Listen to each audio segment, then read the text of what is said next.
اسلام کی محبت ہے تو مانو، نہیں ہے تو جو دل چاہے کرو۔ اللہ کے نبی نے فرمایا جب شرم و حیا کسی کے اندر سے نکل جاتی ہے تو اس کا جو دل چاہے وہ کر سکتا ہے، جب شرم و حیا نہیں تو جو دل چاہے کرے۔ آج بھی ہمارے یہاں عریانیت اور جہالت کا عالم یہ ہے کہ آج بھی ہمارے گھروں کی عورتیں گھروں میں نہیں، ہمارے محلوں میں بنے ہوئے تالاب میں نہاتی ہیں، اور ان تالابوں میں نہاتی ہیں جہاں سے مردوں کا گزر بھی ہوتا ہے۔ آج بھی ہماری جہالت اور ہماری عریانیت اور ہمارے ننگے پن کا حال یہ ہے کہ ہم سمجھ ہی نہیں پا رہی ہیں کہ ہمیں گھر کے اندر جس عورت کے سر کا ایک بال تک دکھنا جائز نہ ہو، وہ ایسے تالاب میں نہائے جو سڑک پر بنا ہو، سڑک کے کنارے، اور جہاں مرد بھی گزر رہے ہوں اور عورتیں بھی گزر رہی ہوں۔ میرے پیارے ساتھیوں، اس کو ہم جہالت اور عریانیت کے علاوہ اور کوئی دوسرا نام نہیں دیا جا سکتا، اس کو سننا پڑے گا۔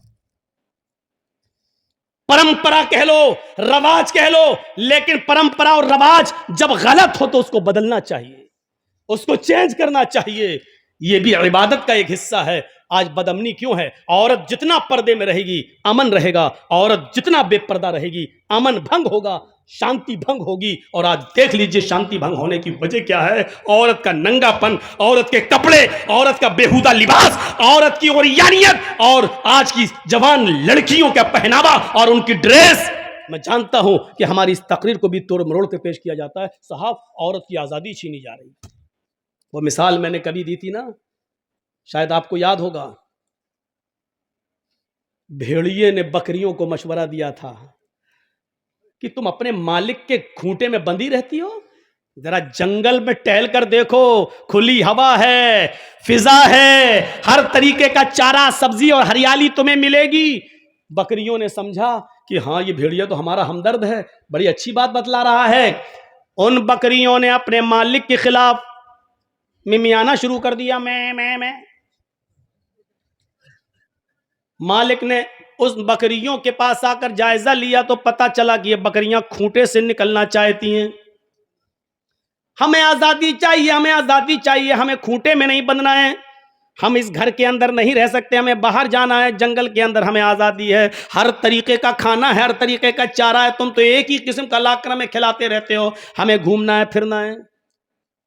ایک بوڑھی بکری بھی اسی بکریوں کے ریوڑ میں تھی، وہ کہنے لگی تمہارا مالک جو تمہیں روکھا سوکھا کھلا رہا ہے اسی کو کھا لو۔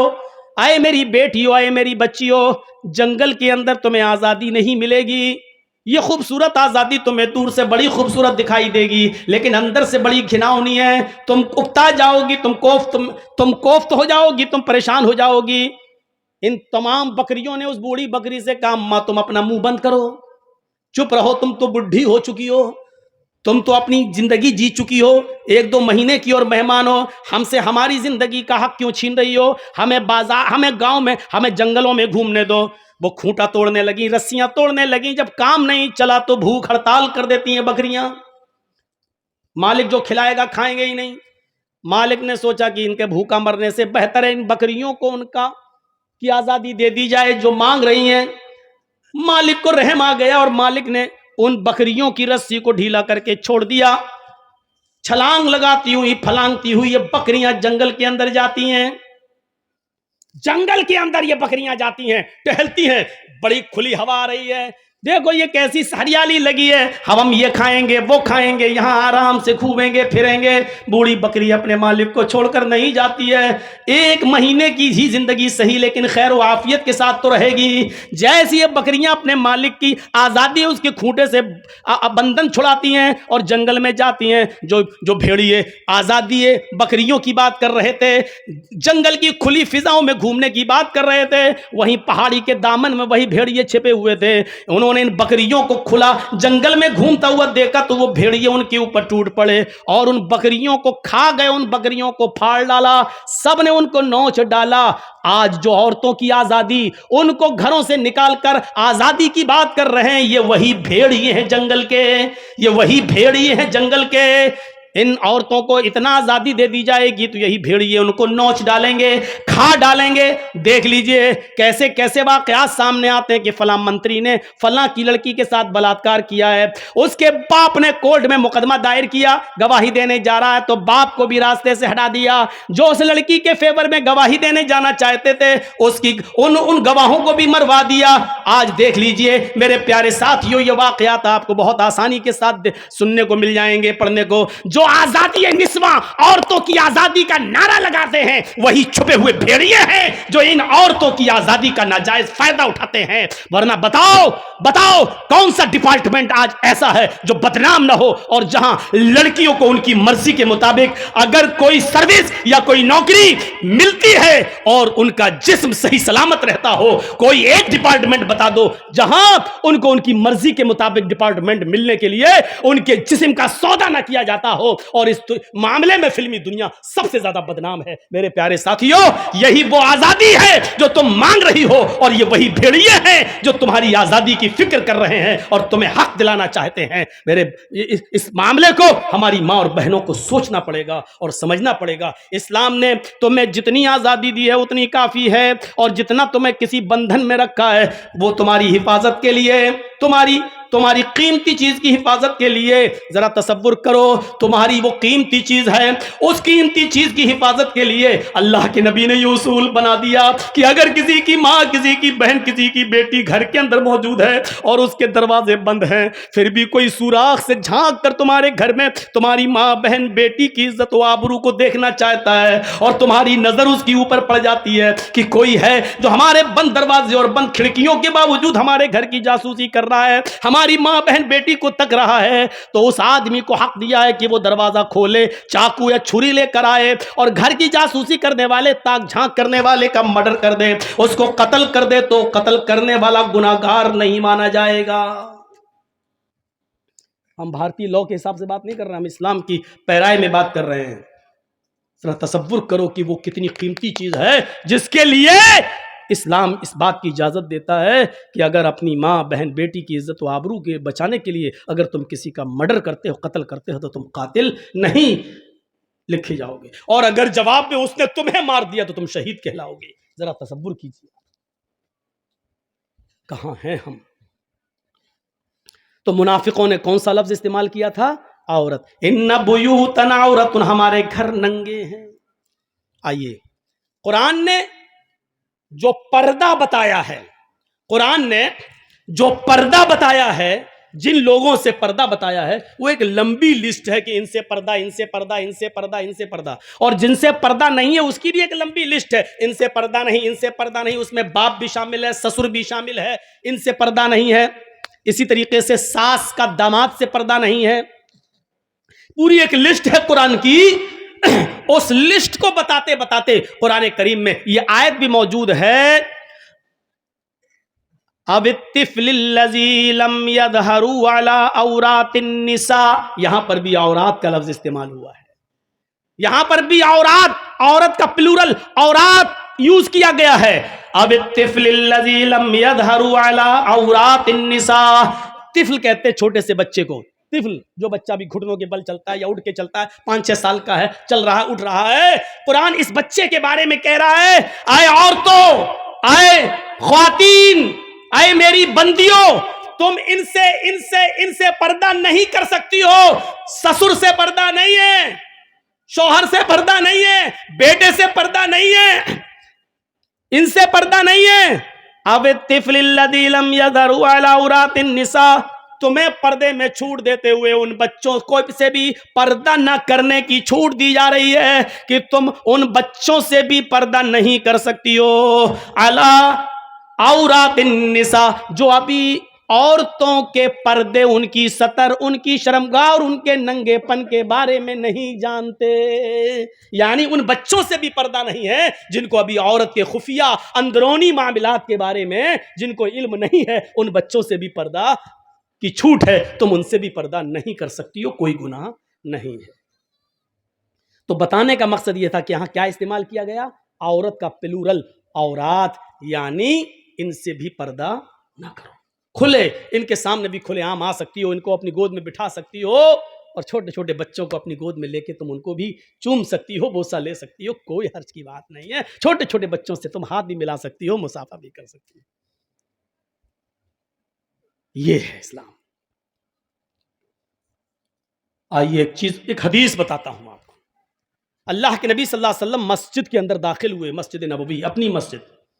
جب مسجد میں داخل ہوئے تو ایک صحابی مسجد کے اندر لیٹے ہوئے تھے, اور اس صحابی کا نام تھا جرحد. ابو داؤد کی روایت ہے, وہ اس صحابی کا نام تھا جرحد. تو مسجد کے اندر لیٹے ہوئے تھے اور ان کی لنگی گھٹنے سے اوپر آ گئی تھی. یہ یہاں یعنی یہ حصہ کھل گیا تھا. ران ہی بولتے ہیں نا آپ کے یہاں, چلیے اس کو ران بولتے ہیں. یہ حصہ کھل گیا تھا. کبھی کبھی پوچھنا پڑتا ہے, پتہ نہیں ہم ران کہہ دیں اور آپ سمجھ ہی نہ پائیں.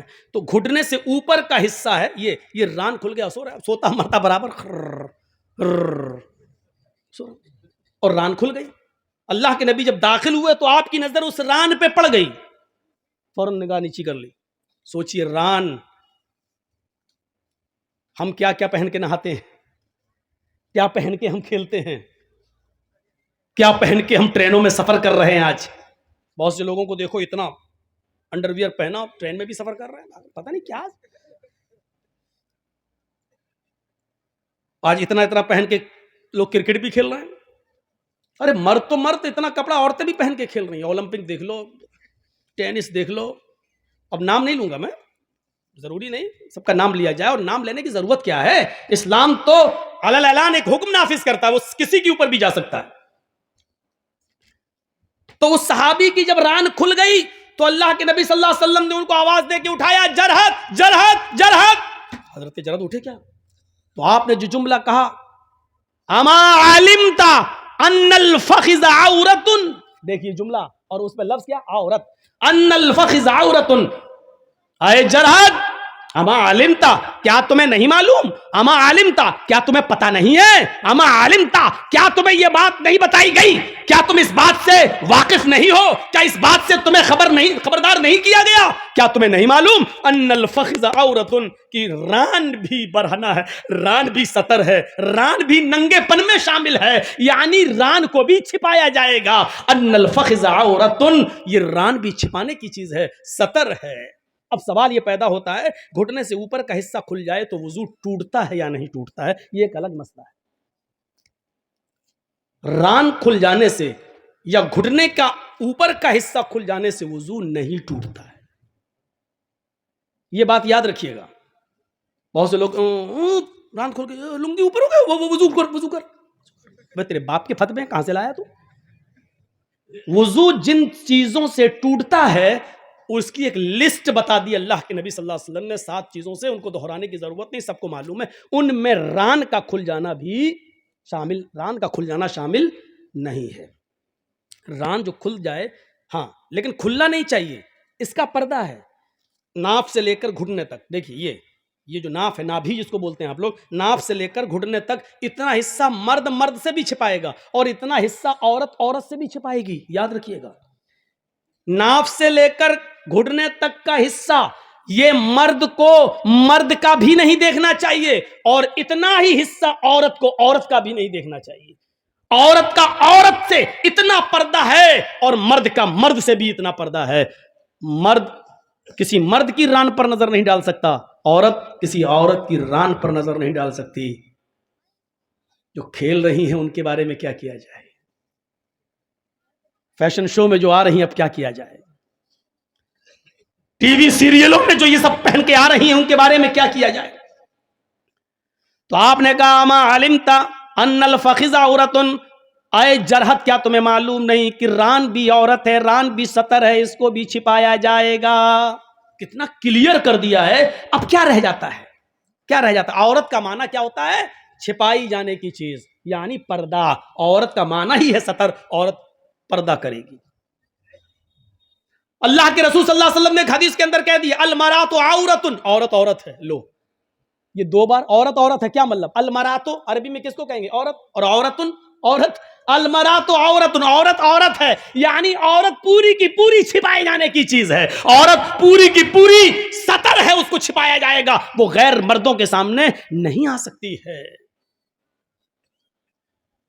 دیکھیے ہم اسلامی لیبل پر بات کر رہے ہیں. اب آپ وہ سب سوال مت کریے گا کہ مولانا صاحب چناؤ لڑنا کیسا ہے، پھلا کیسا ہے، وہ سب آپ اپنے پاس رکھیے گا. وہ اپنے انڈین حالات کے تحت و مد نظر آپ اپنا فیصلہ کیجئے گا. یہاں ہمیں آپ نے راجنیتی سنانے کے لیے نہیں بلایا ہے، یہاں قرآن و حدیث سنانے کے لیے آپ نے بلایا. اس لیے میں قرآن اور حدیث کا بہت سی ڈبیٹیں ہوں گی، نہیں دکھاؤ اسلام میں کہاں ہے. ٹی وی میں چل رہا ہے، ڈیبیٹ چل رہی ہے. ہمارے موبائل میں کچھ ایپ ایسے بھی ہم نے ڈاؤن لوڈ کر رکھے ہیں کہ کبھی کبھی سفر میں ہم سن لیں کہ زی نیوز کیا کہہ رہا ہے، انڈیا ٹی وی کیا کہہ رہی ہے، تو ہم لوگ سنتے رہتے ہیں. ڈیبیٹ میں ایک نے تو یہاں تک کہہ دیا، کوئی لڑکی نے کسی مولانا ڈیبیٹ میں آئے تھے، ان سے کہا کہ آپ قرآن کی کوئی ایک ایسی آیت دکھا دو، ایک ایسی آیت دکھا دو کہ جس میں عورت کو حجاب کا حکم دیا گیا ہو، پردے کا حکم دیا گیا ہو. اس طریقے کی ڈیبیٹیں ہو رہی ہیں میرے بھائیوں، اس طریقے کی ڈیبیٹیں. المرأۃ عورۃ، عورت ہے، پوری کی پوری چھپائی جانے کی چیز ہے. النساء عورۃ، عورتیں ستر ہیں، یعنی ساری عورتوں کو اپنا جسم چھپانا ہوگا، سر سے لے کر پیر تک اپنے آپ کو غیر مردوں کے سامنے چھپانا ہوگا. غیر مردوں کے سامنے وہ نہیں آ سکتی ہیں. قرآن کریم جناب محمد رسول اللہ صلی اللہ علیہ وسلم کی بیویوں کو بھی حکم دیتا ہے. سنیے، قرآن نبی کی بیویوں کو بھی حکم دیتا ہے، یا نساء النبی لستن کاحد من النساء ان اتقیتن فلا تخضعن بالقول فیطمع الذی فی قلبہ مرض ولا تبرجن تبرج الجاہلیت الاولی. قرآن نبی کی بیویوں سے کہتا ہے، اے نبی کی بیویوں، یا نساء النبی، آئے نبی کی عورتوں، آئے نبی کی بیویوں. اس میں خدیجہ بھی شامل ہے، اگرچہ وہ اس دنیا میں نہیں ہے. عائشہ بھی ہیں، سودا بھی ہیں، زینب بنت جہش بھی ہیں، ام سلمہ بھی ہیں، ام حبیبہ بھی ہیں. نبی اکرم کی ساری بیویاں شامل ہیں. اور قرآن نبی کی بیویوں سے، اللہ نبی کی بیویوں کو حکم دے رہا ہے، آئے نبی کی بیویوں، آئے نبی کی عورتوں، آئے نبی کی وائفز، آئے نبی کی بیویوں، تم عام عورتوں کی طرح نہیں ہو، تم اور دنیاوی عورتوں کی طرح نہیں ہو. یا نساء النبی لستن کاحد من النساء، تم دنیا کی اور عورتوں کی مثل نہیں ہو، ان کی طرح نہیں ہو. ان اتقیتن، اگر تم اللہ سے ڈرتی ہو تو، اگر تم اللہ والی ہو تو، اگر اللہ کا خوف تمہارے اندر ہے تو تم اور عورتوں کی طرح نہیں ہو.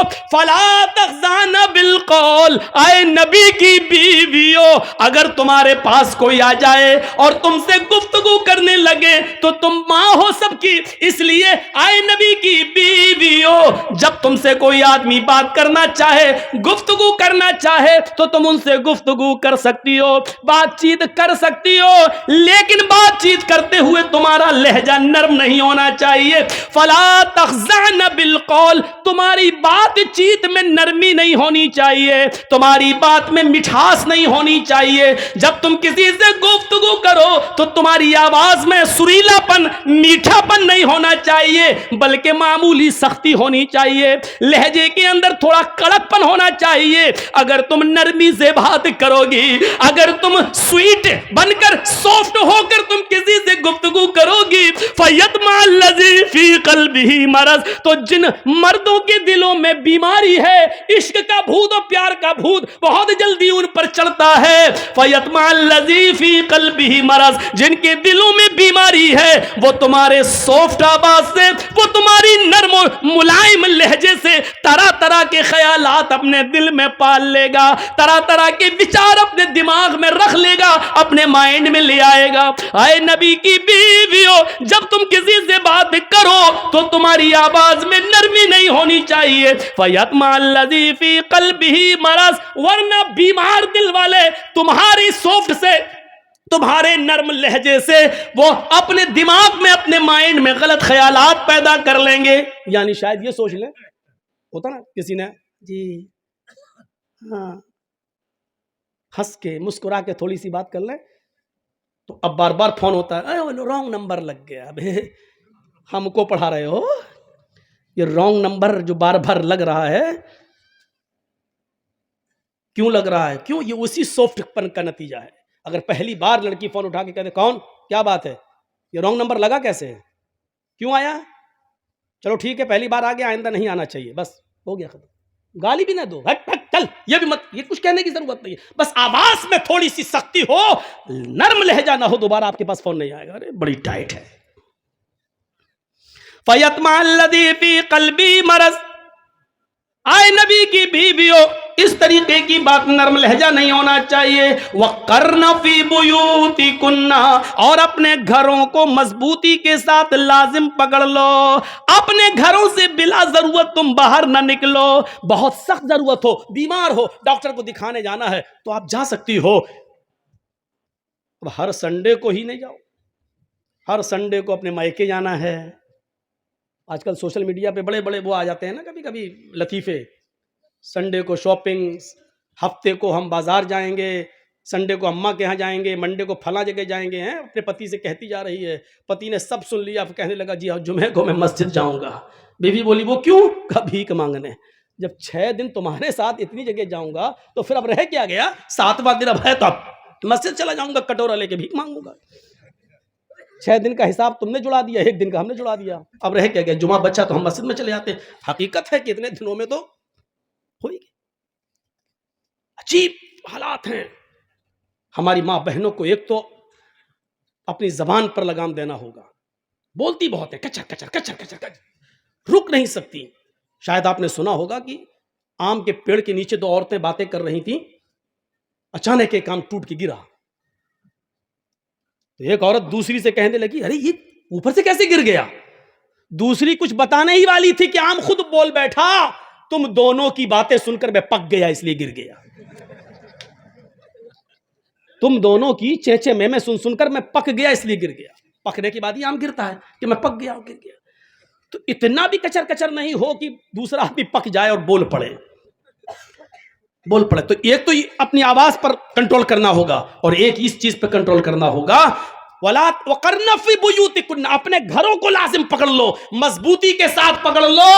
وَلَا تَبَرَّجْنَ تَبَرُّجَ الْجَاهِلِيَّةِ الْأُولَىٰ, اور اے نبی کی بیویوں, زمانے جاہلیت کا بناؤ سنگار کر کے باہر نہ نکلا کرو. بےہودہ کپڑے پہن کر نہیں, زمانے جاہلیت کا فیشن کر کے گھر سے باہر مت نکلو. وَلَا تَبَرَّجْنَ تَبَرُّجَ الْجَاهِلِيَّةِ الْأُولَىٰ, کیا مطلب؟ زمانے جاہلیت کی گند مت پھیلاؤ. یہ اللہ نے حکم کس کو دیا؟ نبی کی بیویوں کو. غور کرو, اللہ اگر کسی کو اجازت دیتا فیشن کرنے کی اور گھر سے باہر جب چاہا تب نکل جانے کی, تو اللہ تعالیٰ نبی کی بیویوں کو اجازت دیتا, اس لیے کہ نبی کی بیویوں سے زیادہ پاک دامن عورت کوئی ہو ہی نہیں سکتی. اور دوسری بات, نبی کی بیویوں کو اس لیے بھی حکم مل سکتا تھا کہ وہ تو تمام دنیا کے مسلمانوں کی ماں ہیں, اور ماں بیٹے کے درمیان تو کوئی پردہ ہوتا ہی نہیں ہے. لیکن اس کے باوجود اللہ تعالیٰ نے نبی کی عورتوں کو پردے میں رہنے کا حکم دیا ہے, اور کیا کہا؟ اپنے گھروں کو لازم پکڑو. جب نبی کی بیویوں کو پردے کا حکم ہے, قرآن کریم ایک دوسری جگہ کہتا ہے یا ایھا النبی, قرآن ایک دوسری جگہ کہتا ہے وَإِذَا سَأَلْتُمُوهُنَّ مَتَاعًا فَاسْأَلُوهُنَّ مِنْ وَرَاءِ الْحِجَابِ. قرآن کریم کی اس آیت پر غور کرو. آج ہم قرآن کی جتنی آیتیں پڑھ رہے ہیں, شاید ہم نے اتنی آیتیں کسی جلسے میں کسی تقریر میں پڑھی ہوں. آپ کو آج آیتیں سنا رہے ہیں, سنتے جائیے, اس کے بعد 1-2 حدیثوں پر بھی آتا ہوں. اللہ قرآن کیا کہہ رہا ہے؟ وَإِذَا سَأَلْتُمُوهُنَّ مَتَاعًا, جب تم کوئی سامان مانگو, تمہیں کسی چیز کی ضرورت پڑ جائے اور تم کسی کے دروازے پر پہنچ جاؤ, تو آئے دروازے کے اندر گھروں میں رہنے والی عورتوں, قرآن کا آدیش دیکھو, قرآن کا حکم دیکھو. بیٹا تمہاری ڈیوٹی کیا لگ گئی؟ اتنا سا بچہ ویڈیو بنا رہا ہے, بتاؤ ہو گیا کام اس کا. تو جو گھروں میں بیٹھی ہوئی ہیں عورتیں, ان کو حکم ہے اگر تمہارے پاس کوئی آئے اور تم سے سوال کرے کسی چیز کا, تم سے مانگے کوئی چیز, دروازہ کھول کے پھٹ لو. ہاں نہیں, مان لیجیے ہمیں آپ کے گھر ایک برتن کی, ایک پلیٹ کی ضرورت پڑ گئی, ہم آپ کے یہاں گئے, کیا ایک برتن ایک پلیٹ دے دو ذرا, مہمان آئے ہوئے ہمارے گھر پہ. اچھا, گھر کی بڑی بیٹی آئی ہے, چھوٹی بیٹی, دروازہ کھولا, لو لیجیے. آج کل یہ سسٹم ہے, قرآن کیا کہہ رہا ہے؟ وَإِذَا سَأَلْتُمُوهُنَّ مَتَاعًا، اگر تم کسی چیز کا سوال کرو، کوئی چیز تمہیں مانگنے کی ضرورت پڑ جائے کسی گھر، تو گھر میں رہنے والی عورتوں کو حکم دیا ہے اے عورتوں تم اپنے گھروں میں رہنا، اور جو مانگ رہے ان کو حکم دیا فَاسْأَلُوهُنَّ مِنْ وَرَاءِ الْحِجَابِ، تو ان گھروں میں رہنے والی عورتوں سے پردے کے پیچھے سے مانگنا۔ اندھی ڈیبیٹ میں بیٹھنے والی عورتیں کہتی ہیں لو صاحب حجاب کا حکم ہی نہیں ہے، حجاب کا لفظ موجود ہے قرآن میں، من وراء الحجاب، تو ان سے وہ سامان بھی پردے کے پیچھے سے مانگنا عورتوں کے لیے جائز نہیں ہے۔ 10 سال سے بڑی کسی لڑکی کے لیے جائز نہیں ہے کہ وہ دروازہ کھول کر کوئی سامان کسی غیر محرم کو اپنے ہاتھ سے نکال کر اس کے ہاتھ میں دے دے، اس کے سامنے آ کر دے دے۔ یہ نوٹنکیاں ہمارے اور آپ کے معاشرے میں چل سکتی ہیں لیکن قرآن کی روح سے جائز نہیں ہے۔ مانگنے والوں کو حکم ہے کہ پردے کی اوٹ سے مانگو، اور جو دے رہی ہیں سامان ان کو بھی حکم ہے کہ پردے کی اوٹ سے سامان دے۔ جب ان کو کوئی پلیٹ، موبائل یا رومال یا کپڑا اگر ان کو دینا ہی پڑے تو اپنے ہاتھوں میں گلیوز چڑھا لیں، اپنے ہاتھوں میں گلیوز چڑھا لیں، یا کوئی کپڑا گلیوز نہ ہو تو باندھ لیں، اور وہ سامان اٹھا کر ہلکا سا دروازہ کھول کر اور وہ پردے کے پیچھے سے وہ سامان دیں، اس طریقے سے وہ سامان دیں کہ ان کے ہاتھ کی ہتھیلی اور چہرہ، حالانکہ بہت سے لوگ ہتھیلی اور چہرے کا پردہ نہیں مانتے ہیں، ان کے پاس اپنے دلائل ہیں۔ ڈاکٹر ذاکر نائک جیسی شخصیت بھی چہرے اور ہاتھ کی ہتھیلی کا پردہ وہ نہیں مانتے ہیں، وہ کہتے ہیں کہ اس کا اگر عورت پردہ نہ کرے تو کوئی حرج نہیں ہے۔ اپنے دلائل و تحقیق ہو سکتی ہے میرے پیارے ساتھیوں، لیکن قرآن کی اس آیت سے استدلال کرتے ہوئے میں تو یہی کہتا ہوں کہ جب عورتوں کو پردے کی اوٹ سے حکم ہے تو میرے بھائیوں، اگر اسلام کے اندر سے چہرے کو ہٹا لیا جائے، اگر پردے سے ہاتھ کی ہتھیلی کو ہٹا لیا جائے اور پردے میں چہرہ نہ مانا جائے تو پھر رہ کیا جاتا ہے؟ رہا جسم، تو جسم کا پردہ تو دنیا کی ساری عورتیں ہی کرتی ہیں، ہر مذہب کی عورتیں ہی کرتی ہیں۔ چہرہ ہی تو اٹریکشن پیدا کرتا ہے، چہرہ ہی تو ایسا ہے کہ جو دلوں کے اندر کشش پیدا کرتا ہے، اٹریکٹ کرتا ہے، اسی لیے چہرے کو کا بھی پردہ ہونا چاہیے۔ آئیے قرآن کی اس آیت کو سننے کے بعد ہم اس نتیجے پر پہنچتے ہیں کہ قرآن کی اس آیت پر ہم غور کر کے دیکھ لیں کہ عورتوں کو حکم ہے کہ مردوں کو کہ پردے کے پیچھے سے ان سے سامان مانگو، گھر میں گھس کر کوئی سامان آپ نہیں مانگیں۔ اس میں حجاب کا لفظ موجود ہے۔ آئیے قرآن کی ایک تیسری آیت کی طرف ہم آپ کو لے کے چلتے ہیں۔ قُل لِّلْمُؤْمِنَاتِ يَغْضُضْنَ مِنْ أَبْصَارِهِنَّ وَيَحْفَظْنَ فُرُوجَهُنَّ وَلَا يُبْدِينَ زِينَتَهُنَّ إِلَّا مَا ظَهَرَ، یہی الا ما ظہر ہے جس سے بعض لوگ چہرے اور ہاتھ کی ہتھیلیوں کا پردہ نہیں مانتے ہیں۔ ترجمہ دیکھو، قُل لِّلْمُؤْمِنَاتِ يَغْضُضْنَ مِنْ أَبْصَارِهِنَّ، اے مومنہ عورتوں، نبی اپنے مومنہ عورتوں سے کہہ دو، مسلمان عورتوں سے کہہ دو، کیا کہہ دو؟ یغضضن من ابصارہن، اگر ضرورت کے تحت ان کو گھر سے باہر نکلنے کی ضرورت پڑی جائے، دیکھو ان کو بند کراؤ، بچے ہیں یار، اس وقت کیا کر رہے ہیں یہ؟ بھول جاتا ہوں میں۔ قُل لِّلْمُؤْمِنَاتِ يَغْضُضْنَ مِنْ أَبْصَارِهِنَّ، اگر تمہیں ضرورت کے تحت کہیں نکلنے کی ضرورت پڑ ہی جائے تو نکل تو سکتی ہو، لیکن نکلتے وقت بھی ایک پابندی کر دی، ایک باؤنڈری بنا دی۔ کیا کرو؟ یغضضن من ابصارہن، اپنی نگاہیں نیچی رکھو گی۔ یغضضن من ابصارہن، اپنی نگاہوں کو تم نیچا رکھو گی۔ ویحفظن فروجہن، اپنی شرمگاہ کی حفاظت کرو گی۔ من مانے کپڑے پہن کر جاؤ یہ نہیں چلے گا، ڈھیلے ڈھالے کپڑے پہننا پڑیں گے، اتنے لوز کپڑے کی جس سے تمہارے جسم کا نشیب و فراز، بناؤ سنگار دکھائی نہ دے، تمہارے جسم کا ایک ایک حصے کا پارٹ دکھائی نہ دے، اتنا لوز کپڑا تمہیں پہننا ہوگا کہ کوئی آدمی آئیڈیا نہ لگا سکے اس کا ہاتھ کتنا ہوگا، اس کا پیر کتنا ہوگا، اس کی کمر کتنی ہوگی، یہ آئیڈیا نہ لگا سکے۔ وَيَحْفَظْنَ فُرُوجَهُنَّ، تمہیں اپنی سطر، اپنی شرمگاہ کی حفاظت کرنا ہوگی۔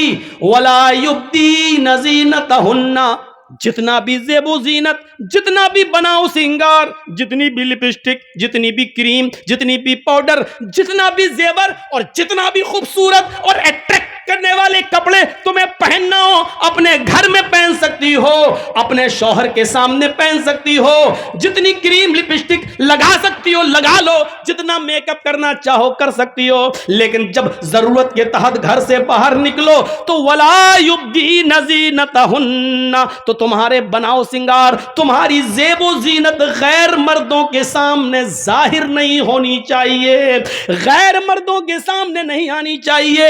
عورت کا لپسٹک لگا کر گھر سے باہر نکلنا حرام, عورت کا خوشبو لگا کر گھر سے باہر نکلنا حرام, عورت کا عطر لگا کر پرفیوم لگا کر گھر سے باہر نکلنا حرام. یہاں تک کہ عورت خوشبودار کوئی چیز, کوئی تیل ہی کیوں نہ ہو, ڈابر آنولا یا چمیلی, اگر یہ تیل بھی لگا کر گھر سے باہر نکلتی ہے تو اس کے لیے یہ بھی حرام.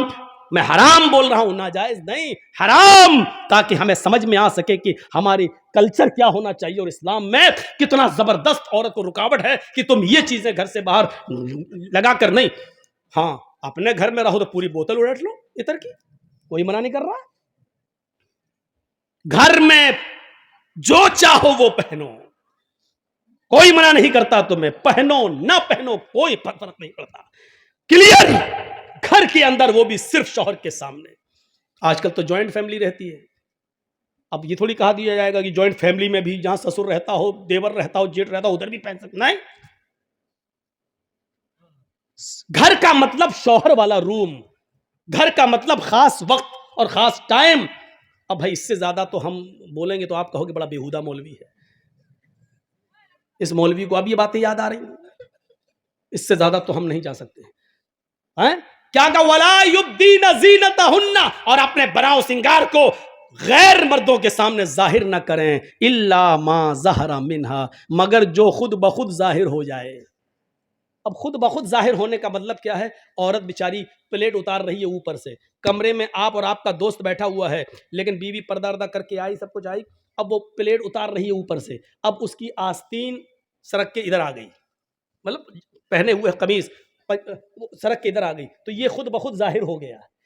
تو الا ما ظہر منها, یہ چیز ہے کہ اب پلیٹ اتار رہی ہے یا کوئی چیز اتار رہی ہے, اس میں اب آستین نیچے آ جائے اور ہاتھ کی ہتھیلی یا تھوڑی سی کلائی وغیرہ نظر آ جائے تو اس میں کوئی حرج نہیں ہے, کیونکہ یہ چیز خود بخود ظاہر ہو گئی ہے, تمہارا ارادہ نہیں تھا ظاہر کرنے کا. اسی طریقے سے شوہر نے کچھ کہا اور آپ آ رہی ہیں اور اچانک چہرہ سامنے آ گیا اور دوست نے دیکھ لیا, چونکہ وہاں تمہارا شوہر موجود ہے اس لیے چہرہ اگر اچانک خود بخود ظاہر ہو گیا تو اس میں تمہارے اوپر کوئی گناہ نہیں ہے, کوئی بات نہیں, یہ چیز خود بخود ظاہر ہو گئی, آپ کا ارادہ نہیں تھا ظاہر کرنے کا. یہ چیز آج تم پتہ نہیں کیا سوچ رہی ہوں گی عورتیں کہ یہ مولوی تو آج ہم پہ برس پڑا, کتنی پابندی لگوائی جا رہی. ہمیں معلوم ہے پابندی لگوا تھوڑی رہا ہوں میں, وہ تو تم کرو گی وہی جو کرتی آ رہی ہو, لیکن ہم بتانا تھوڑی چھوڑ دیں گے.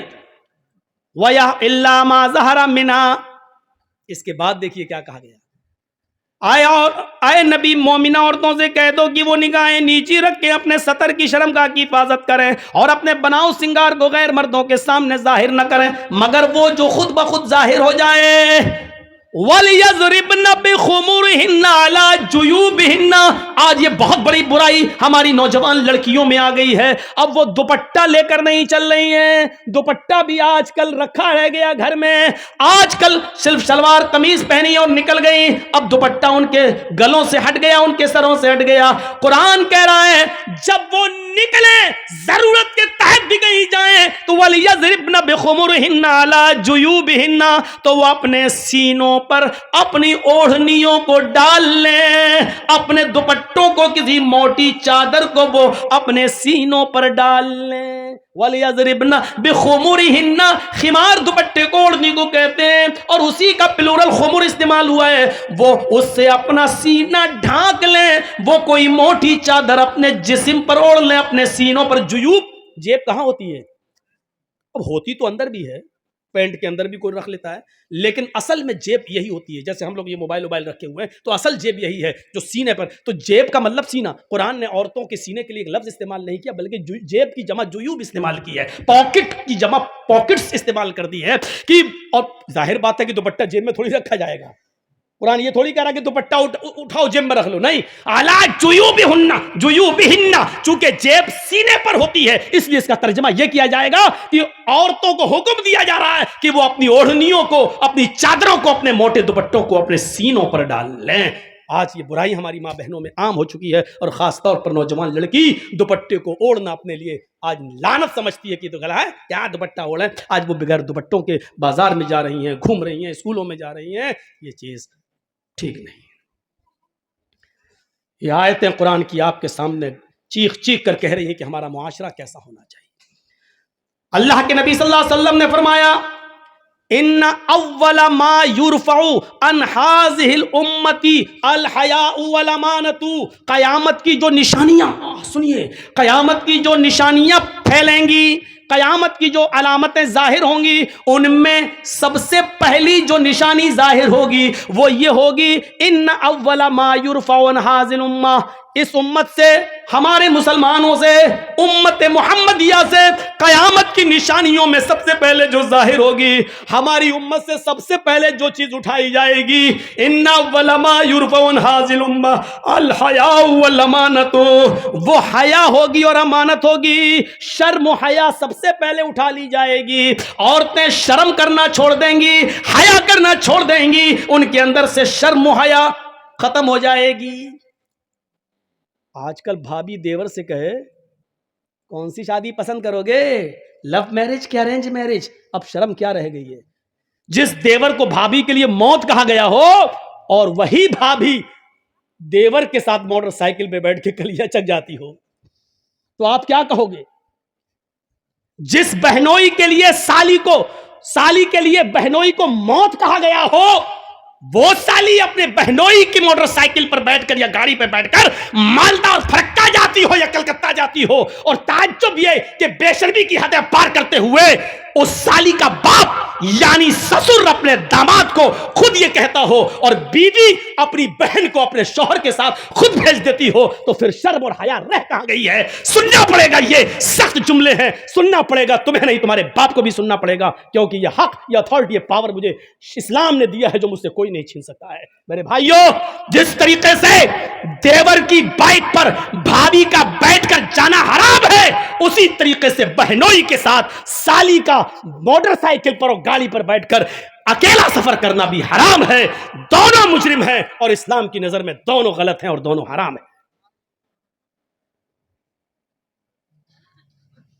اب سب کی نظریں جا رہی ہوں گی، ہاں کون لے کے جاتا ہے اپنی سالی کو؟ سب کے دماغ گھوم رہے ہوں گے، کون ہے جو اپنی بھابھی کو لے کے جاتا ہے؟ بہت سے ہیں، اسکول میں پڑھاتی ہیں، ٹیچر ہیں، آدمی تو بیچارہ صبح دکان پہ چلا گیا، چھوٹا بھائی بھابھی کو پہنچانے جا رہا ہے اسکول، لینے بھی جا رہا ہے اسکول۔ اگر دیور اور بھابھی کا رشتہ اتنا پاکیزہ ہوتا تو اللہ کے رسول کبھی دیور کے لیے موت کا لفظ استعمال نہ کرتے۔ سوچئے، اس موت کے لفظ کو کائنات کی سب سے بڑی ہستی جناب محمد رسول اللہ صلی اللہ علیہ وسلم استعمال کر رہے ہیں۔ سننا پڑے گا۔ بیوی کے ساتھ آپ کھانا کھا رہے ہیں، اچانک سالی آ جاتی ہے، آپ کی بیوی کہہ بھی رہی ہے آؤ چلو بیٹھو کھانا کھا لو، بیوی کی موجودگی میں بھی، بیوی کی اجازت کے باوجود بھی سالی کے لیے بہنوئی کے ساتھ اور بہنوئی کے لیے سالی کے ساتھ کھانا جائز نہیں ہوگا، ایک ہی پلیٹ میں، ایک ہی تھالی میں، جبکہ سالی کا چہرہ کھلا ہوا ہو اور وہ بے پردہ ہو۔ غور کیجئے میرے بھائیوں، جب بیوی کی موجودگی میں بھی سالی کے ساتھ بے پردگی کے ساتھ اکیلے میں نہیں بیٹھ سکتے ہو، تو سالی کو مالدہ، کلکتہ اور کلیہ چک اور مرشد آباد و فرکا کیسے لے جا سکتے ہو؟ بیوی کی موجودگی میں اپنے گھر میں بھی سالی کے ساتھ ناشتہ نہیں کر سکتے ہو، تو ہوٹلوں میں اس کے ساتھ بیٹھ کر کھانا کیسے کھا سکتے ہو؟ اسلام کی محبت ہے تو مانو، نہیں ہے تو جو دل چاہے کرو۔ اللہ کے نبی نے فرمایا جب شرم و حیا کسی کے اندر سے نکل جاتی ہے تو اس کا جو دل چاہے وہ کر سکتا ہے، جب شرم و حیا نہیں تو جو دل چاہے کرے۔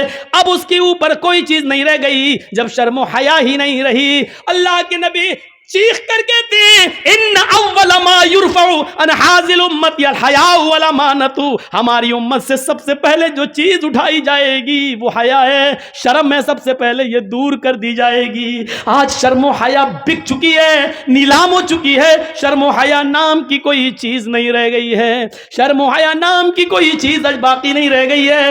آج لڑکے اور لڑکیاں ایک ساتھ گفتگو کرتے ہوئے، سائیکل چلاتے ہوئے، باتیں کرتے ہوئے جا رہے ہیں، یہ شرم و حیا نام کی کوئی چیز نہیں رہ گئی ہے۔ وہ ایک دور تھا، وہ ایک دور تھا میرے بھائیوں کہ جنگ جمل کے موقع پر جب حضرت عائشہ ایک جگہ پر بیٹھی ہوئی تھی اور حضرت علی میں جنگ ہو رہی تھی، حضرت علی رضی اللہ تعالیٰ عنہ نے ایک رکا، ایک پرچہ، ایک نوٹ لکھا اور نوٹ لکھ کر حضرت عائشہ کے بھائی عبد الرحمن کو دیا اور فرمایا کہ یہ اپنی بہن عائشہ کو دے کر آؤ، اس میں نے کچھ چیزیں لکھوائی ہیں، حضرت عائشہ کو وہ پسند آ جائیں تو مجھے بتا دینا، اس میں ہم نے کچھ مشورے لکھے ہیں، حضرت عائشہ اگر ان مشوروں سے خوش ہو جائیں تو مجھے بتانا۔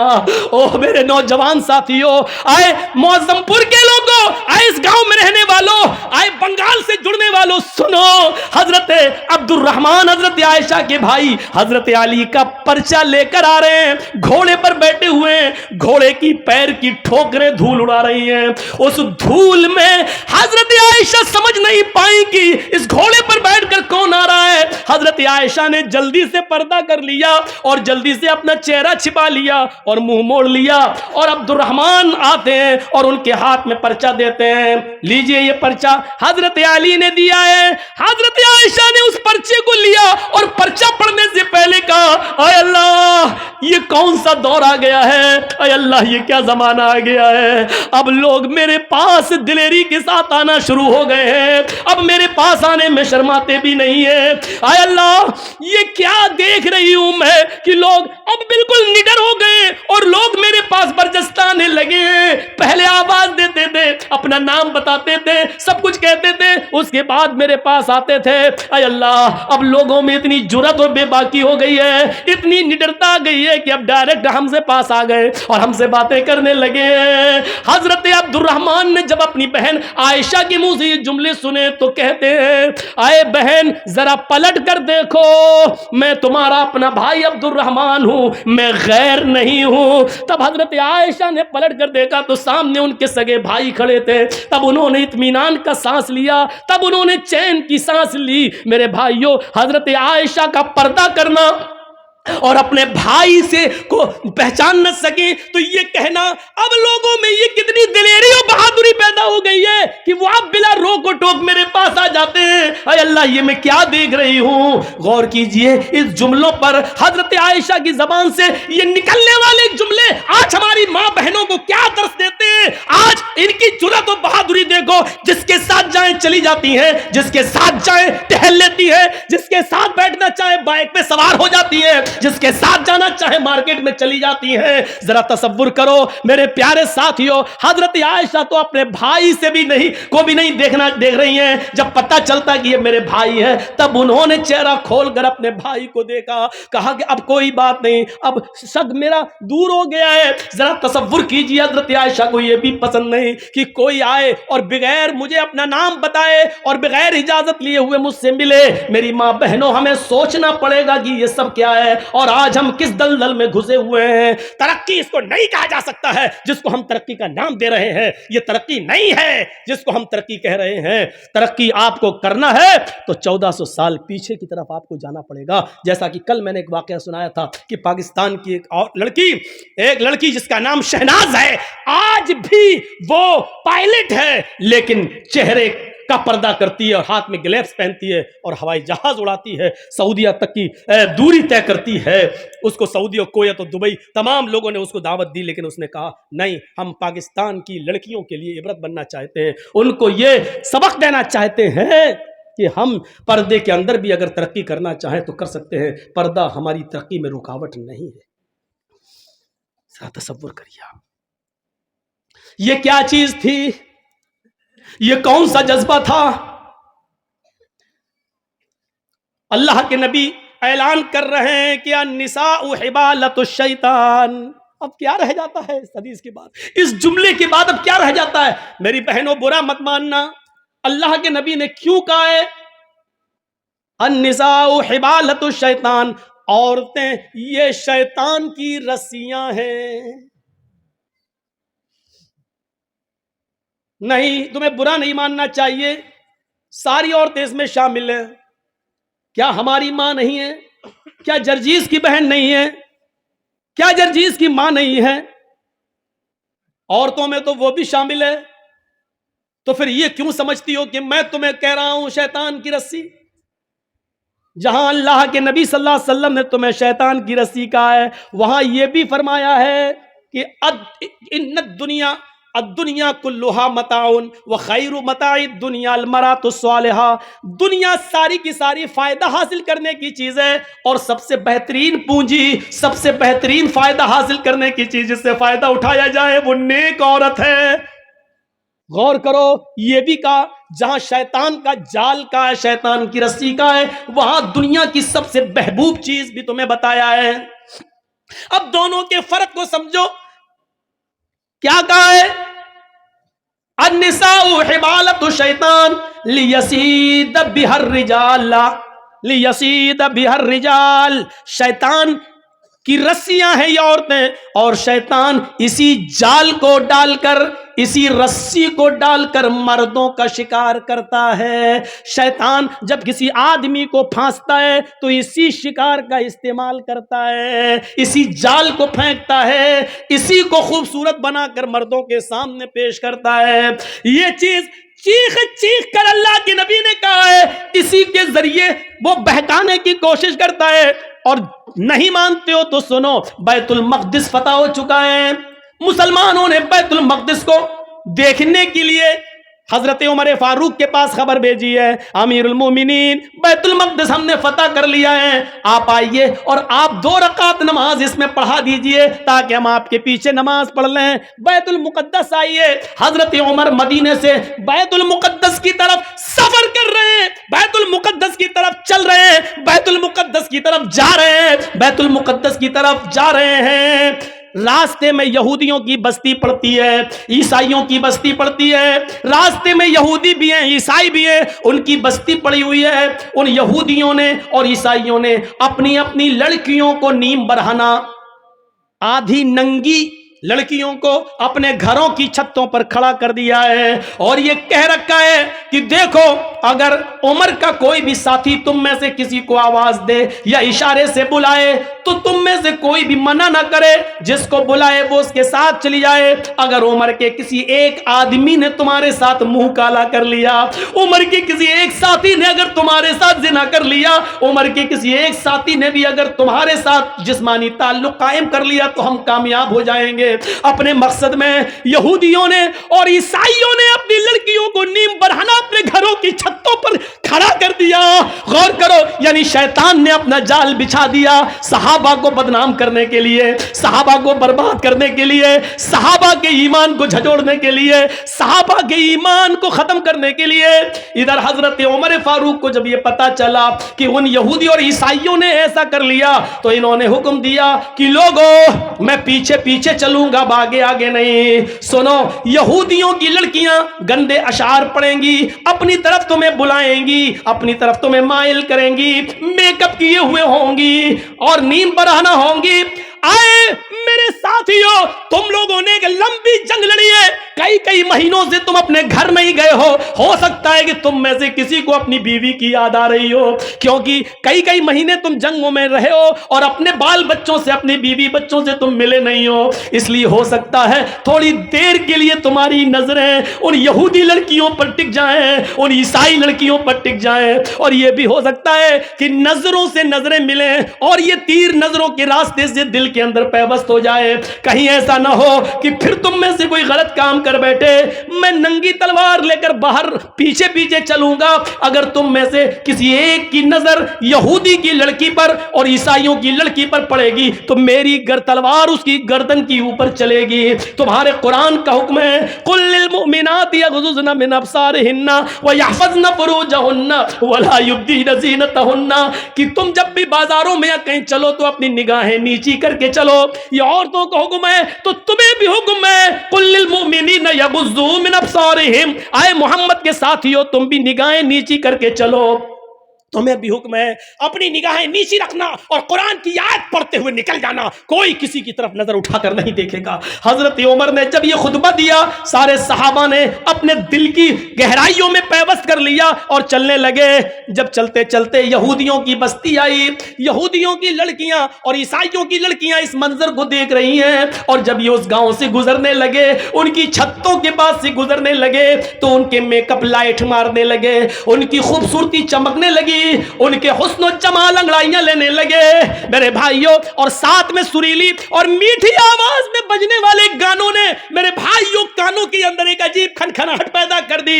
لیکن جب وہ گانا گا رہی تھی تو محمد کے ساتھی، عمر فاروق کے یہ ساتھی چیخ چیخ کر قرآن کی آیت پڑھنے لگے، قل للمؤمنین یغضوا من ابصارہم ویحفظوا فروجہم، قل للمؤمنین یغضوا من ابصارہم ویحفظوا فروجہم۔ تھوڑی دیر لگی ہے کہ آپ کا یہ قافلہ اور صحابہ کا یہ قافلہ تھوڑی دور نکل جاتا ہے، قرآن کی ان آیتوں کے آگے ان گانوں کی آوازیں مدھم پڑ جاتی ہیں، سلو ہو جاتی ہے۔ صحابہ کرام یہ قرآن کی آیتیں پڑھتے ہوئے آگے نکل جاتے ہیں۔ ان لڑکیوں کی طرف کبھی جھانک کر بھی نہیں دیکھا ہے۔ ان لڑکیوں نے سوچا ہمارے ماں باپ تو ہماری عزت کا سودا کرنے کے لیے تیار ہو گئے، لیکن عمر کے ساتھیوں نے ہماری طرف نظر اٹھا کر بھی نہیں دیکھا، ہماری عزت و آبرو کو محفوظ رکھا، کسی نے ہماری عزت و آبرو سے کھلواڑ نہیں کیا۔ لہٰذا یہی وہ لوگ ہیں جو آگے بھی ہماری شرمگاہ کی، ہماری عزتوں کی حفاظت کریں گے، ہماری باڈی اور ہماری جسموں کی حفاظت کریں گے، جنہوں نے ہمیں گھاس نہیں ڈالی۔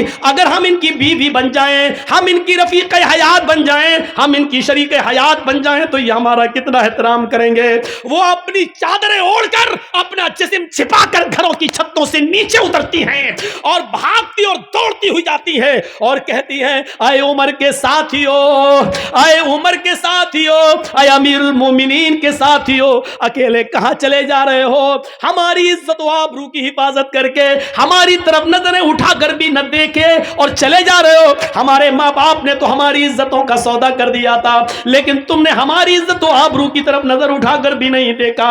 تم ہی ہماری حفاظت کر سکو گے، تمہاری پاس جو کتاب ہے وہ کتاب ہمیں ایک نئی زندگی دے سکتی ہے، وہ کتاب ہی ہماری زندگی میں انقلاب پیدا کر سکتی ہے، وہ کتاب ہی ہماری زندگی میں ایک نیا رول ادا کر سکتی ہے۔ اے محمد کے ساتھیو، مجھے بھی اپنے ساتھ لیتے چلو، ایسے نہیں لے جا سکتے ہو تو میں کلمہ پڑھنے کے لیے تیار ہوں، اشہد ان لا الہ الا اللہ واشہد ان محمدن عبدہ ورسولہ۔ انہوں نے کلمہ پڑھا، پھر حضرت عمر فاروق نے ان کو درس دیا، آئے میری بہنوں، تم نے کلمہ پڑھ کر اسلام قبول کر لیا ہے، اب تم اپنی بستی میں رکی رہو، ہم بیت المقدس سے جب لوٹ کر واپس آئیں گے اور بیت المقدس سے جب ہم واپس مدینے کی طرف جائیں گے تو ہم تمہاری شادیاں کروائیں گے، ہم تمہیں کسی کی بیوی بنوائیں گے اور پھر تمہیں بھی اپنے ساتھ لے کر چلیں گے۔ ہاں ہاں، اسلام ہی تمہاری حفاظت کرے گا، اسلام ہی کے اندر تمہیں سکون ملے گا، اسلام ہی تمہیں عزت کی زندگی دے گا۔ میرے پیارے ساتھیوں، غور کیجیے آپ، یہ قرآن کی آیت کی وجہ سے اور یہودیوں نے دیکھو کہ یہ جال بچھا دیا تھا مسلمان صحابہ کو برباد کرنے کے لیے، لیکن قرآن کی آیتیں پڑھ کے یہ نکل گئے۔ اسی کو اللہ کے نبی نے کہا، عورتیں شیطان کا جال ہیں، وہ اسی جال کو پھینک کر مردوں کا شکار کرتا ہے، بہت کم لوگ ہیں جو اس جال سے بچ پاتے ہیں۔ اپنے آپ کو بچانا ہے تو اس جال کو سے بچنا ہے۔ اس کا یہ مطلب نہیں کہ تمہیں بہت برا کہہ دیا گیا ہے، نہیں، تم تو وہ ہو، یقین مانیے۔ اب عورت کا دوسرا پہلو بھی دیکھیے، ایک طرف شیطان کا جال ہے، لیکن جب عورت اسلام کے دائرے میں آتی ہے اور ایمان اس کے اندر پیدا ہوتا ہے تو یہ عورت پھر وہ چیز ہے جو فرعون جیسے ظالم بادشاہ کے سامنے نڈر ہو جاتی ہے اور سامنے کھڑی ہو جاتی ہے۔ جب فرعون کی بچی کو کنگھی کرتے ہوئے آسیہ کے ہاتھ سے کنگھی گر جاتی ہے اور وہ زمین سے کنگھی اٹھاتے ہوئے اس کے منہ سے نکلتا ہے بسم اللہ، بسم اللہ، تو فرعون کی بچی کہتی ہے تم نے یہ کس کا نام لیا؟ کہا میں نے اللہ کا نام لیا، اپنے رب کا نام لیا۔ فرعون کی بچی کہتی ہے یعنی میرے باپ کا۔ آسیہ کہتی ہے نہیں، اس اللہ کا جو میرا بھی اللہ اور تیرے باپ کا بھی اللہ ہے۔ پھر اس نے اپنے باپ سے اپنی آسیہ کی شکایت کی، فرعون نے طلب کر دیا جب طلب کر لیا تو فرعون کے سامنے کھڑی ہو کر للکارتی ہے اور کہتی ہے کہ ہاں میرا اللہ تیرا اللہ وہی ہے جس نے ہمیں بھی پیدا کیا اور تجھے بھی پیدا کیا ہے.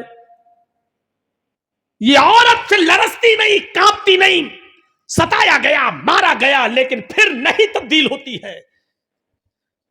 پھر آگ جلائی جاتی ہے, اس کے سامنے ایک آدمی کو لا کر پکڑ کر ڈالا جاتا ہے, وہ فوراً چرمرا جاتا ہے. اے آسیہ بدلتی ہے کہ نہیں بدلتی ہے؟ بول, چینج ہوتی ہے یا نہیں ہوتی ہے؟ جواب دیتی ہے کہ نہیں. چھوٹا سا بچہ اس سے چھین لیا جاتا ہے, تھوڑی دیر کے لیے سسک جاتی ہے کہ اب میری بچی آگ کے حوالے کر دی جائے گی, تھوڑی دیر کے لیے کانپ جاتی ہے, لیکن اللہ نے اس بچی کو قوت گویائی دی. ماں ڈرو نہیں, ہمیں جلایا جائے گا لیکن یہ تکلیف تھوڑی دیر کے لیے ہے, جنت کی نعمتیں ہمارا انتظار کر رہی ہیں. ماں کود جانا, چھلانگ لگا دینا. جب چھوٹی سی بچی یہ بولی تو ماں میں اور ہمت پیدا ہو گئی. ماں کو بھی جلا دیا گیا, بچی کو بھی جلا دیا گیا. اگر شیطان کا جال کہا ہے تو وہ اپنے مکر و فریب کی وجہ سے, لیکن عورت وہ ہے جب اس کے اندر ایمان جاگتا ہے تو فرعون کے سامنے بھی وہ للکارتی ہے, اس کے سامنے نبرد آزما رہتی ہے اور فرعون کو اللہ ماننے سے انکار کر دیتی ہے. عورت میں جب ایمان پیدا ہوتا ہے تو وہ اسما بنتی ہے, اور وہ اسما بنتی ہے ابو بکر کی سالی عائشہ کی بہن, ابو بکر کی بیٹی عائشہ کی بہن اور محمد رسول اللہ کی سالی. غور کرو, جب اس کے بیٹے عبداللہ کو حجاج ابن یوسف نے تیر مار کے زخمی کر دیا اور اس کی گردن کاٹ دی اور کعبے کی دیوار پہ لٹکا دیا, بلایا اسما کو, بلاؤ. 100 سال کی ہو چکی تھی اس وقت اسما, کمر جھک چکی تھی, لاٹھی لے کر چلتی تھی. اے حجاج تو نے کیوں بلایا؟ اے حجاج تو نے مجھے کیوں بلایا؟ کہ تیرا بیٹا قتل کر دیا گیا. مسکرا کے کہتی ہے اللہ کے شیر کبھی قتل نہیں ہوتے ہیں, یقین نہیں آتا ہے. کہا نہیں. کہا اپنے بیٹے کی کٹی ہوئی گردن دیکھے گی؟ کہتی ہے دکھا کہاں ہے؟ کعبے کی دیوار کی طرف اشارہ کیا کہ دیکھ. وہ بڑھیا کی کمر جھکی ہوئی تھی, صحیح سے گردن نہیں اٹھا پا رہی تھی, لاٹھی اس نے چھوڑ دی اور سیدھے کھڑی ہوئی. اللہ نے اس کی کمر کو سیدھے کر دیا, کھڑی ہو جاتی ہے. 100 سال کی بوڑھی ہے, ایک بھی دانت نہیں گرا ہے, آنکھوں کی روشنی کم نہیں ہوئی ہے, اپنے بیٹے کی کٹی ہوئی گردن کعبے کی دیوار پہ دیکھتی ہے. پہلے ہنستی ہے پھر روتی ہے. حجاج نے پوچھا آئے اسما, میں نے تجھے روکا تھا کہ اپنے بیٹے کو میرے خلاف بغاوت پر مت اتار, لیکن تو نہیں مانی. تو نے اپنے بیٹے کو زرہ پہننے تک سے منع کر دیا کہ بیٹے لوہے کی زرہ پہننے کی کیا ضرورت ہے, تیر سینے پہ لگتا ہے تو لگنے دے. تو نے میرے خلاف اس کو اکسایا, دیکھ اپنے بیٹے کی گردن لٹکی ہوئی اور آج کیوں رو رہی ہے. یہ ہنسنے اور رونے کا سبب مجھے پتہ نہیں چلا, کیوں پہلے ہنستی ہے اور بعد میں روتی ہے. کہتی ہے حجاج یہ تو نہیں سمجھے گا. حجاج نے کہا وہی تو سمجھنا چاہتا ہوں. آیا اسما جا رہی ہے تو جا, اپنے بیٹے کے یہ بیٹے کی گردن اس کی باڈی تیرے گھر پہنچا دی جائے گی, جنازہ ونازہ پڑھ کر اس کو دفنا دیا جائے, لیکن ہنسنے اور رونے کی وجہ بتا. تو یہی اسما ہے جو ہنسنے کی وجہ بتاتی ہے کہ اے حجاج اپنے بیٹے کی خوش قسمتی پہ ہنس رہی ہوں, اور روئی اس لیے کہ وہ میری بدقسمتی ہے, اپنی بدقسمتی پہ رو رہی ہوں. حجاج نے کہا تیرے بیٹے کی خوش قسمتی کیا ہے, اس کی گردن تو کٹ گئی اور تو خوش قسمتی کہہ رہی ہے, اور تیری بدقسمتی کیا جو تو رو رہی ہے. اس نے کہا حجاج میرے بیٹے کی خوش قسمتی ہے کہ گردن کٹنے کے بعد, جان چھیننے کے بعد, اس کے جسم کو, اس کی گردن کو اس کے جسم سے الگ کرنے کے بعد, سب کچھ چھیننے کے بعد بھی تو نے میرے بیٹے کی مسکراہٹ نہیں چھین سکا ہے. اے حجاج کعبے کی دیوار پہ لٹکا ہوا میرے بیٹے کی گردن مسکراتے ہوئے کہہ رہی ہے ابھی شہید کے مرنے کا وقت نہیں آیا ہے, اللہ کی راہ میں جو قتل کر دیا جائے وہ مرتا کہاں ہے؟ وہ تو زندہ ہے. میرے بیٹے کی کٹی ہوئی گردن، ہنستا ہوا چہرہ یہ کہہ رہا ہے کہ میرا بیٹا مرا نہیں ہے، ابھی اس خطیب کے مرنے کا وقت نہیں آیا ہے. اچھا تو تیری بدقسمتی کیا ہے؟ آئے حجاج، میں رو اس لیے رہی ہوں کیونکہ یہ میری بدقسمتی ہے کہ اللہ نے مجھے میری کوکھ سے ایسا بہادر ایک ہی بیٹا دیا ہے. اپنی بدقسمتی پہ اس لیے رو رہی ہوں کہ اگر میرے اور بیٹے ہوتے، 1000 بیٹے بھی ہوتے، تو آج اپنے 1000 بیٹوں کی گردنوں کو کعبے کی دیوار پہ لٹکتا ہوا دیکھتی. میرے بھائیوں، جہاں اللہ کے نبی نے عورت کو شیطان کا جال کہا ہے، لیکن اس عورت کی خوبی دیکھو کہ وہ اپنے بیٹے کی شہادت پر مسکرا رہی ہے اور اپنے بیٹے کی کٹی ہوئی گردن کو دیکھتی ہے تو مسکراتی ہے اور اپنی بدقسمتی پر رو رہی ہے. ان عورتوں نے ایک نمایاں کارنامہ ادا کیا ہے، اپنے بیٹوں کو بہادر بنانے کا کارنامہ ادا کیا ہے. میرے بھائیوں، عورتیں کبھی کسی میدان میں پیچھے نہیں رہی ہیں، کبھی کسی میدان میں عورتیں پیچھے نہیں رہی ہیں، کبھی کسی جنگ میں عورتیں پیچھے نہیں رہی ہیں. اگر صحابہ کرام تیر و تلوار چلاتے تھے تو عورتیں پانی کی مشکیں اپنی پیٹھ پر لاد کر زخمیوں کو پانی پلاتی تھیں، ان کے زخمیوں کے مرہم اپنے ہاتھوں سے پھائے رکھ کر ان کے خون کے دھبوں کو پوچھتی تھی. عورتیں کبھی کسی میدان میں پیچھے نہیں رہی.